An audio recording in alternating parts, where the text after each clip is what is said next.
بعد از همه این داستان‌های شامورتی بازی نمیدونم مستند و نمیدونم مناظره و همه این بحثایی که کردن و به قول خودش تک پایه شدن و بی پایه شدن و هرس کردن و سلاخی کردن، آخرش رسیدن به روز رأی‌گیری. چیه داستان بالاخره؟ اگه یاد باشه اون دفعه ما سر زاکانی گفتیم بالاخره یه مدرکی رو کرد. بله. و به رئیسی گفتیم که تو یه مدرک رو کن. اینم هم مدرک برای کسایی که ندیده باشن 2 تا تجدید داشت که معمولا آدمایی که با تجدید قبول میشن سعی میکنن مدرک قایم کنن. این به عنوان برگ افتخار آورد نشون. خود تجدید خیلی چیز به اصطلاح خوبی نیست آدم مطرح کنه، ولی زاکانی چون رقیبا شدی تو برگ برندش همون رو کرد. به رئیسی گفتیم که تو هم اگه مدرک داری برو بیار. این گوش کرد رفت مدرک آورد. اینم مدرک رئیسی. برای اینکه عدالت هم رعایت کنیم مدرک زاکانی رو خوندیم، مدرک رئیسی هم میخونیم. ما گفته بودیم 6 ابتدایی بیار، رئیسی رفته زحمت کشیده دکترا. اجازه بده من با اون عینک ریزبینم بخونم. رفته دکترای حقوق در رشته دکترا در رشته فقه و حقوق خصوصی دکترا داره. اینم مدرکش. حالا این مدرک دوست تا اشکال جزئی داره من میگم. یکی این که نوشته فرزند سید. خب خود این ابراهیم رئیسی سیده که جدش کمرش بزنه. حالا اسم پدرش اگر سید بوده باید میشده چی؟ سید، چون سید لقبه. اگر پدرش سید نبوده اسمش سید بوده پس این سید ابراهیم چیه؟ پس اسم پدر الان اینجا چیه؟ معلوم نیست. مخدوشه. حالا عجله کاری بوده دیگه، چون در از یه هفته مدرک دکترا جور کردن کار مشکلی. امضاش هم یک کسی کرده، دکتر مجتبی صدیقی از طرف وزیر علوم. تاریخ این مدرک 15 بهمن 93. در 15 بهمن 93 وزیر علوم رژیم بوده فرجی دانا که استیضاح شده این اواخر سال 93، معاونش محمد فرادی شده سرپرست وزارت علوم. حالا این سرکله دکتر مجتبی صدیقی از کجا پیدا شده؟ احتمالاً این رفته گفته آقا کسی نیست این مدرک امضا کنه، گفته بیا اونم امضا کرده و یه مهر زده.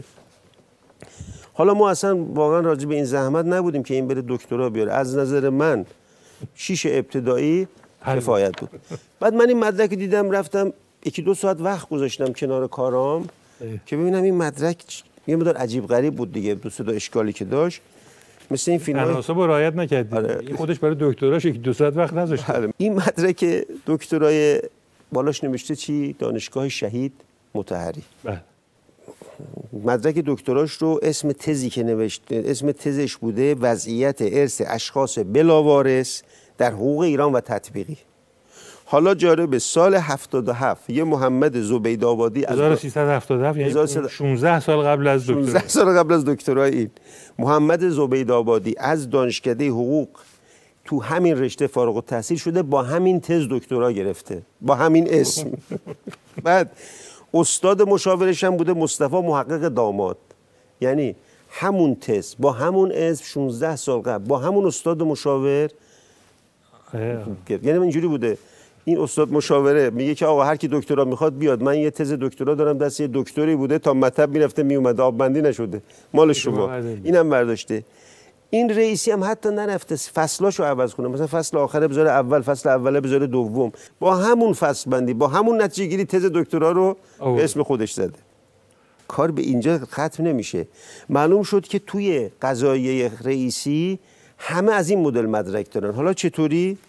اینجا صحنه‌های هیجان انگیزش اینجاست. یک دانشگاهی تو ایران تأسیس میشه به نام دانشگاه هاوایی. یعنی اسم دانشگاه رو اسم دانشگاه هاوایی. حالا این دانشگاه ایالت آمریکا هیچ ایالتی هم نه هاوایی. بله اسم دانشگاه معمولا باید از این اسمای عجیب غریبی که آخوندا میذارن باشه. اونم چه ایالتی هاوایی دیگه. خودت تو آمریکا بودی میدونی هاوایی. تو این دانشگاه هاوایی اولا این دانشگاه اصلا مجوز وزارت علوم نداره. یعنی قاچاقی رفتن یه اتاقی گرفتن یه ساختمون بودن دانشگاه هاوایی. یه رئیسی داره به نام اردشیر قاسملو. در سال 1372 این دانشگاه بدون مجوز تأسیس میشه. سال 1380 وزارت علوم رژیم که خودش پر آدمای بی مدرکه میگه آقا این دانشگاه غیر قانونیه. رئیس این دانشگاه رو میگیرن میبرن دادگاه. چون همون رئیس دادگاه و همه قضاییه فارغ التحصیل همین دانشگاه بودن، این تبرئه میشه. چون این اگه میگفت اگه من جرمه همه اینایی که اینجا نشستن من دکترا دادم بهش. بعد در میاد که آقا تمام این آدمای صاحب منصب رژیم از تو همین هوایی، همین دانشکده بدون مجوزی که حتی وزارت علوم خود رژیم قبول نداره، رژیم نه که کشور دیگه، نه کشور معتبر، خود رژیم قبول نداره، مدرک گرفتن. مثل عباس علی علیزاده، مثل سید محمد حجازی رئیس یکی از شعب دیوان عالی کشور، بهرام بهرامی معاون سازمان ثبت املاک کشور، محمد رئیس، انبوهی آدم که از این آدمای گردن کلفته. چه کار میکنه؟ سید محمد موسوی بروجردی عضو شورای عالی قضایی و پدرزن حسن خمینی هم جزو فارغ التحصیل همین دانشگاه هوایی. سعید مرتضوی، خیلی چهره‌های خیلی فوق‌العاده‌های بزرگ سیستم. حالا تو فکر نکنی فقط این مدرک گرفتن این مدلی فقط مختص باند رئیسی و خامنه ایه، روحانی اینا هم همینجوریه. جالب است که روحانی از یک دانشگاهی به نام کلدونیان گلاسکو دکترا گرفته. اگه همین کلدونیان رو بیا تلفظ کنه من دکتراشو من اصلا همینم نمیگم، اصلا این کلمه این پنجره رو به انگلیسی بگه من بهش دکترا میدم. چون این تناسی که من از انگلیسی از این شنیدم یس. ماکرون اومده بود باهاش برجام می‌خواست مذاکره کنه، هی میخندید. ماکرون گفت من چیز خنده‌داری نمیگم، این چرا این میخنده؟ کلدونیان خیلی براش زیاده. بعد جالبه 10 سال قبلش به خودش میگفته دکتر، یعنی منتظر نشده که حتی همین مدرک الکی تقلبیش هم بیاد. عجله داشته. خب طرف دکتر تقلبی گرفته، 12 سال قبلا به خودش میگفته دکتر، حتی این منتظر تقلبی هم نبوده. بعد جالبه علی کردان نامی بود وزیر کشور که اصلا مدرک کردانی اونجا مطرح شد، بنیانگذاران این روش دکترا بود. این مدعی بود که از آکسفورد دکترا گرفته و خاطره تعریف میکرد برای دانشجوهاش از دوران آکسفورد، در حالی که نمی‌دونست آکسفورد تو لندن نیست. ببین تو محلمون یکی داشتیم سالها برای ما خاطره تعریف میگه که دوره سربازی چجوری زده تو گوش سرهنگ و اینا، ما میفهمیدیم خالی بندیه، ولی بالاخره ابعادی که تو ذهنمون بود که مثلا ما که نزدی تو گوش سرهنگ، آخرش فهمیدیم اصلا سربازی نرفته، یعنی بالکل کل ظرف قضیه دروغ بوده.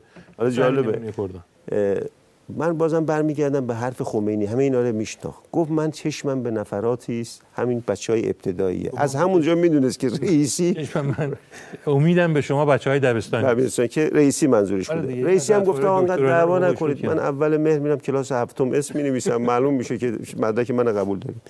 انتخابات رژیم هیچ فرقی با سایر انتخاباتش نداره، چیز سورپرایز اتفاق نمیفته، حماسه حضور کماکان هستش، رأی‌های 10 برابر میلیونی کماکان هستش، حوزه های دستچین شده سرباز و میدونن با موی تراشیده و میدونن معلوم که همه مال یه گورهان و گردان بودن هست و یه سری خبرنگار لوس بیمزه هستن اینجور موقع میچرخن و 3-4 تا حوزه هم پر میکنن. حتی این دفعه با ساندیس هم نتونستن پر کنن چون تو اهواز مثل که ساندیس هم دادن بیشتر از 400 نفر نیومد.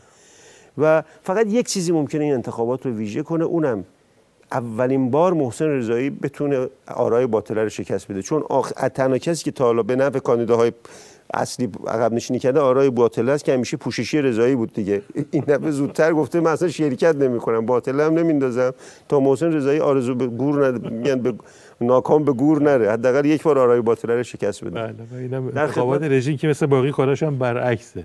رژیم خیلی جاها اول اون کاری میکنه که بعد آخر میکرد، بعد اول تو مدرک مثلا اول دکتر میشه به قول شما 10 سال پیش، 10 سال بعد مدرک تقلبی، بعدش هم شاید به سر کلاس بره. تو انتخابات هم اول رئیس جمهورشون رو مشخص میکنن، بعد میشه تبلیغات و مناظره و فلان، روز آخرام رأی گیری. مثلا اصلا واکسن هم اینطوریه دیگه، اول واکسن میزنن بعد میرن ریل مراحل بارانی رو تست میکنن. اول میارن تو بازار میگن ما اول، بعد میرن ریل مراحل بالینی و حیوانی و انسانیشو، اصلا رژیم همیشه سر ته شروع میکنه. انتخابات هم اول رئیس جمهور انتخاب میکنه، آخرین کارش برگزاری انتخابات. ما در خدمت شما هستیم، بازم انتخابات هم انجام بشه، هر کدوم از اینا بیان رئیسی بیان، همین داستان این فضاحت‌های رژیم ادامه داره.